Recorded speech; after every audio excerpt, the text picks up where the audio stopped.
Hello my guys, welcome to another episode.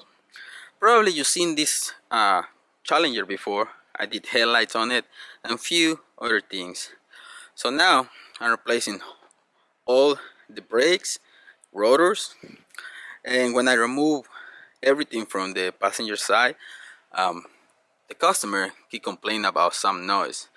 I moved the tire around when I jack up the car. I couldn't hear anything, so I removed everything. I was ready to replace the rotor and pad, and then I start moving around the bearing. So bearing is shock on the front, really easy to remove. It's only 3 bolts. You go in from the back. You have to remove this 10mm that holds the bracket for the ABS and for the brake line. Remove that 10mm, and then you have all 3 bolts on the back. Those 3 bolts. I didn't film this since the beginning, but just try to give you a little episode on this. We already get the bearing.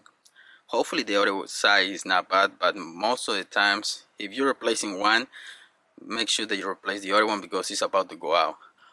That's the bearing. So when you have the bearing and you move the tire around, sometimes you can't hear it, but when you have the bearing and everything exposed and you start moving the bearing around, you will notice that. You hear that? This bearing is shock. So we're replacing it with this bearing.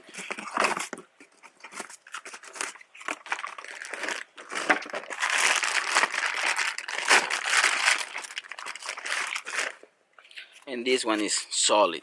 You can't hear anything, and it doesn't turn really easy. It has some resistance. So I'm gonna put this one, and I have to do a lot, like all the rotors and brakes. Once I get this done, I'm gonna show you the end result. But pretty much, it's only 3 bolts. It makes really easy to remove it, and because we live where we don't have snow, came right off. But you can put something in here, but because we don't live up north, the other one came out really easy. I don't have to put anything, but recommendation is to put in some anti-seize around. It goes like that.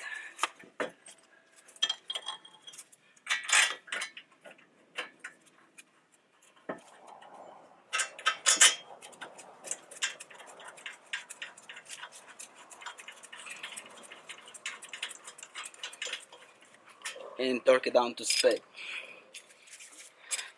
I'm gonna torque it down, then I'm gonna put the new rotor, new pad, and we have a new bearing. This job is super easy, but if I do something or something is not normal, I'm gonna give you an update. But let me finish this job because I have a long way to go, replacing these rotors, bearing, and pad on it. But very simple. You saw me doing this a million times, and I'm gonna give you an update once I finish this side. Little update guys, I'm still on this same rotor on the passenger side. You see this pin moves freely. The one on top I had to remove with my pliers, completely dry. So the problem with this is your brake pads, they're gonna start wearing unevenly. So the one on the top doesn't move at all. That's why probably he was hearing the grinding, and so much heat, so much hard braking, and no lubrication can cause this problem.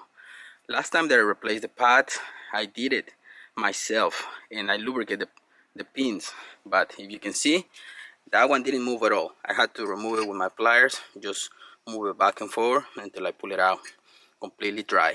So I had to remove that, make it shiny again, and put some lubricant in it, and that's gonna make it to move freely. And just for the record, the e-brake is inside the drum, so make sure that the e-brake is off. You're not gonna be able to remove the rotor if you have the e-brake on. I replaced the rotors, 2 bolts in here to remove the bracket, 2 more in here to remove the caliper. You need a wrench to put it here because if you don't put it in here, the bolt is just gonna keep spinning. So have a wrench when you get them loose and when you get them tight. I push the piston in with this clamp and I got everything ready. So the rear is done, the front is done. I just gotta take it for a test drive once I put everything back together.